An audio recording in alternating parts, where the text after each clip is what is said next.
Are you ready for some rock and roll? Looking out for love, yeah. Big, big love. Or did we ever think we'd see them on stage again? The Rock and Roll Hall of Fame inducted its latest honorees last night. We'll bring you some of the music, talk with Fleetwood Mac in just a few minutes. Lindsey Buckingham. That is Fleetwood Mac. They really rocked the Waldorf last night in New York. They were inducted into the Rock and Roll Hall of Fame along with the Eagles, the Mamas and the Papas, Carlos Santana, Lloyd Price, and Gene Vincent. Last night was definitely a highlight in Fleetwood Mac's 30-year career.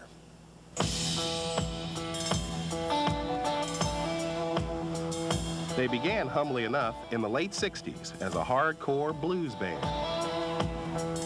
We enjoyed a great deal of success in Europe back in '68, early '70. Hit records, and which was very strange for a blues band anyhow.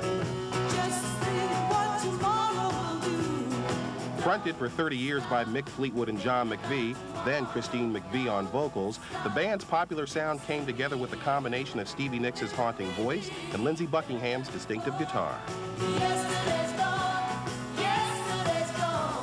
There was a great balance, within the band until we got really crazy in the '70s, and that balance somewhat disappeared, But it's always the music. It always has been with Fleetwood Mac. We take a lot of care with what we do.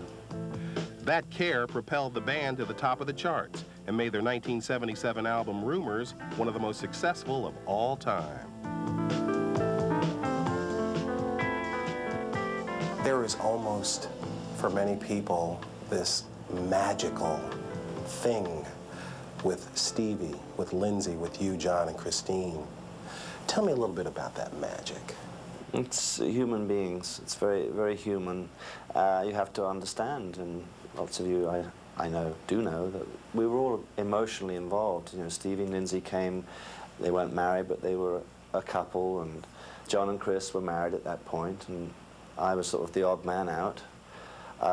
And then this all translated into the music, and then it really translated into the music when everyone split up and we made the Rumors album in seemingly impossible states.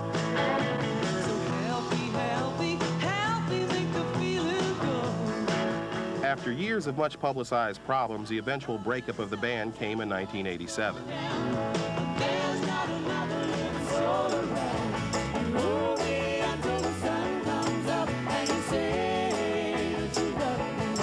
But 10 years later, this classic lineup came back together with a new album and tour, and now they're in the Rock and Roll Hall of Fame.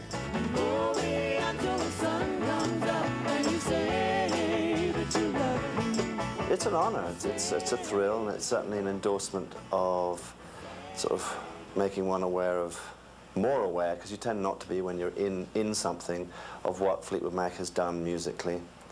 And it's a celebration, as this whole year seems to have been.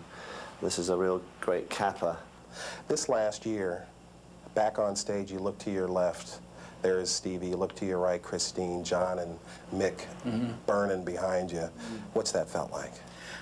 I think I've had more fun on this tour than I ever had before, and part of that is because the 12 years that I was in the band was really fraught with so many emotional complexities. You had two couples that were together at the beginning of our joining the band and broke up soon after, and you really had to kind of separate your feelings and almost deny a lot of your feelings, so that was difficult. And the other thing is that I don't really think I appreciated what this band was. They call your name, you're on stage tonight. You thought about what might be going through your mind? I think about Stevie. I think about this person that I used to live with and with whom I shared a dream. These two kids who came down from Northern California and tried to make something happen.